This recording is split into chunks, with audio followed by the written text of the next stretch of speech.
Hello everybody and welcome to Uproot Reddit. Teachers working with kids. How do you do it? I mean, you have to take care of other people's kids, of which you have no idea what their behavioral pattern may be when you first meet them. You have to run around, chase after them to make sure they don't play with hazardous things. You have to make sure you cater to their needs, even if it means guiding them to the bathroom. And now with the current global situation at hand, you have to teach them to socially distance themselves, wash their hands on a consistent basis, wear a mask, take their temperature. The list of responsibilities goes on and on and on. So, once you get off from work, it's time to unwind and relax, especially if you don't have kids to come back home to. Now, imagine coming back home, finally able to breathe. Then you get a phone call from a dear cousin of yours asking to babysit their kid. What would be your initial response? Probably say no, I'm guessing. But here's what Reddit user Key Delgado had to deal with once they said yes to their cousin's offer. In today's post, entitled cousin thinks that I'm willing to take care of her child every time she wants because I'm studying to be a teacher. This happened last year. I have a cousin and she has a 5-year-old daughter. I'm studying to be a teacher and I was doing my internship last year, so I spent about 40 hours in school and lots of children. I was in a school for difficult children. Most of them were diagnosed with hyperactivity or ADHD. At the end of the day, I was exhausted. Weekends seemed like heaven. Not free from job, but at least I was free from dealing with kids. Can anybody relate to that? But a weekend, my cousin asked me to take care of her daughter. Okay, just a weekend is not a problem for me. I didn't have that much work, so I agreed. But then she started to ask this continuously. Now you would think one time was enough, but this cousin had a different idea. So one day, I decided to call her and asked her to stop, because I needed time for me. She told me that she had thought about it, and that's why she was alternating weekends, one for me and one to take care of her child. Last time I checked, that child was yours and not Key Delgado's. So clearly there's some responsibility issues here that you need to take care of, cousin. I said, excuse me? When did we agree upon this? She told me that since I'm just a student and I don't have a real job, quote unquote, or children, she had thought that I wouldn't have any problem to take care of her child. I say that I did have a part-time job. I am studying and doing my internship. She told me that she deserved to have free time for her to go out and meet her friends. She told me I didn't know how difficult it was being a single mother. I couldn't stand her entitlement, so I hang up the phone. I spent 40 hours a week dealing with kids. The fact I'm studying to be a teacher doesn't mean my whole life spins around children. Thank you, somebody said it. Between work and daycare, she hardly spent time with her daughter. Plus, I knew our grandmom took care of her daughter when I didn't. I mean, sheesh, why did she even have the child if she wasn't going to take care of her? I decided to be child-free because I didn't want to take care of my hypothetical children. So why should I take care of children who are not my own? She told everyone in our family, and as I expected, everyone sided with her. I haven't had a relationship with her since then, nor should you. Everyone has a life, everyone has responsibilities, everyone has tough times. So this cousin doesn't really seem to understand that you have a life and that your studies are more important than taking care of her child, of which she needs to take care of. That's her child and not yours. And here's an edit from Key Delgado, quote, "Oh, this exploded. Wow, thank you for your comments and thanks very much for your award. Now that she started asking other cousins to take care of her child, now others understand my position. Honestly, I'm sorry for her daughter. She has been passing from house to house like a ball.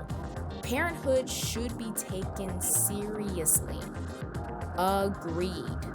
I mean, talk about abusing someone's kind service. And poor kid.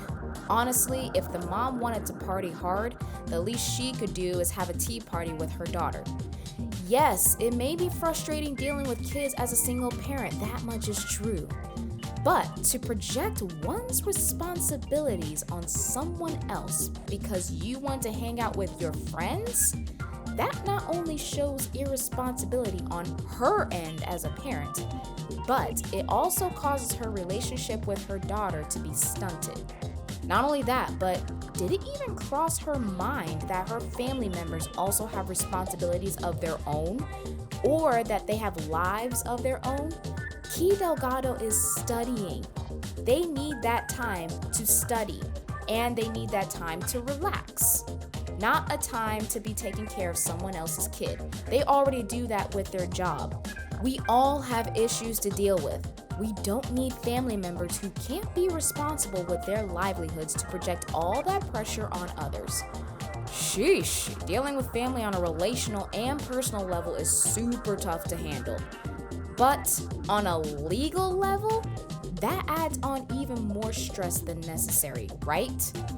Well, take it from Reddit user The Dreams Rule, who has one entitled parent that outright ruins their lives every chance they get, even to the point of getting a lawyer involved. Now that's pretty big. Here's how ridiculous the situation is that the entitled parent gets the Dreams Rule into. In today's post, entitled parent tries to steal $25K from her teenage daughter. Yeah, you'd be surprised what kind of parents are out there. And you'd be amazed that these types exist. Here's what happened. Quote, "Alright, let's go, since some of you all are saying my stories don't add up. I was hit by a car at 12, suicide attempt start of diagnosis being hidden in 13, bashed for not sharing food at 15, Heidi's death 16, entitled mom demands to know if I'm having sex, same age 16, a few days away from my 17th birthday, my sister demands to name the baby at 17.